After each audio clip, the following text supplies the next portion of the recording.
The Joe Rogan Experience.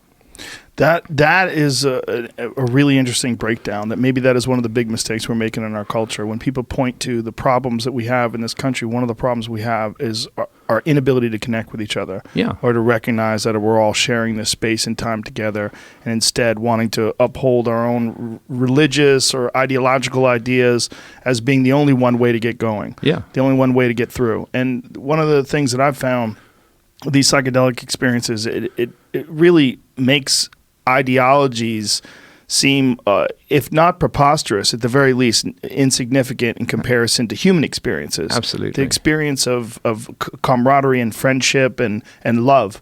You realize, like, oh, this is what's important. This is what it's really about. Yes, not enforcing your ideas or pushing them on other people and forcing people to behave the way you behave, but instead love. And think about religious ideas, which cause so much division, so much chaos, so much hatred, so much fear, so much suspicion in the world today.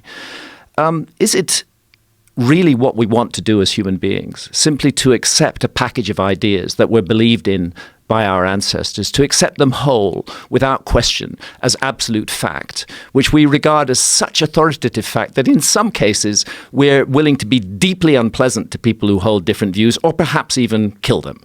We've had this recent event in Sri Lanka, primarily a religiously motivated terrorist event. It happens all over the world, that people feel so convinced that the inherited package of ideas that they had nothing to do with creating and that they have never questioned, they're so convinced that those ideas are right that in extreme cases they're actually prepared to kill other human beings who hold different ideas.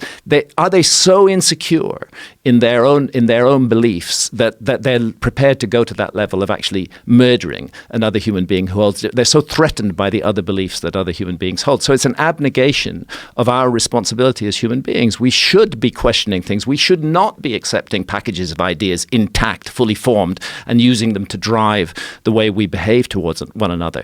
That was part of the human story, but we need to move on from that. I mean, it's a very dangerous situation in a very complex modern world with billions of human beings on the planet to have these kind of energies being generated where certain groups of people are saying, we are absolutely right and you are absolutely wrong. We are superior, you are inferior. This is a very, very dangerous path that we're on, and it needs to be changed. Personally, I know this is not a comment that will go down well with many people, but I am strongly opposed to nationalism. I don't see any virtue in nationalism. It is an accident of birth, which nation you were born in.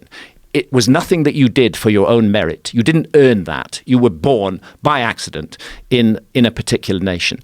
Why should we automatically feel that other people who were born by accident in that particular nation have something special in common with us, and that we together are a group who are much more important than other groups of people? I've been privileged to spend my life traveling around the world, living with communities all over the world. And one thing that really comes across to me strongly, it should be a cliche, and yet it's not, is that we are all one family, that humans are intimately interconnected all around the world, that you can go to the remotest area of the Amazon jungle and find the same hopes, the same fears, the same dreams that we have in industrialized cities, shared by the hunter-gatherers in the middle of the Amazon. So our similarities as human beings and what we share in common at the emotional level and at the level of love and at the level of heart are far more important than our differences that are defined by the nation or the political group in which we grew up in. And when I say I'm against nationalism, I need also to make clear that does not mean, and I hope I'm not taken out of context by others who are listening to this, that does not mean I'm in favor of world government. I detest governments. That's another thing we need to grow out of. We don't need governments anymore. If we have them, they should have a very minimal role in our society. I think it's possible for the human race to relate as one family without leaders and governments who are exploiting the worst aspects of our character, the lowest common denominator of our society, deliberately encouraging fears and hatreds and suspicion. What responsible leaders should be doing is encouraging love and unity, and their failure to do that, in my view, disqualifies them from the leadership role entirely. And that's why I've often said I would like to see a situation in which no head of state can be appointed to that position unless he or she has first had 12 sessions of ayahuasca. That would be the condition don't even bother applying for the job if Yeah. you haven't done this. And we have to be there where you have it. And we want to see that you're drinking every drop. Yes. And we want an experienced shaman present Yes. who's really going to guide you through the journey. And I suspect that would be a transformative experience for many of our political class, and that they would start to question why they do what they do, why they exploit fears in order to magnify their own position. They'd start to question that and to wonder about a different destiny for humanity. But that's a dream. I guess it's not going to happen. It's you know? very, very, very well said.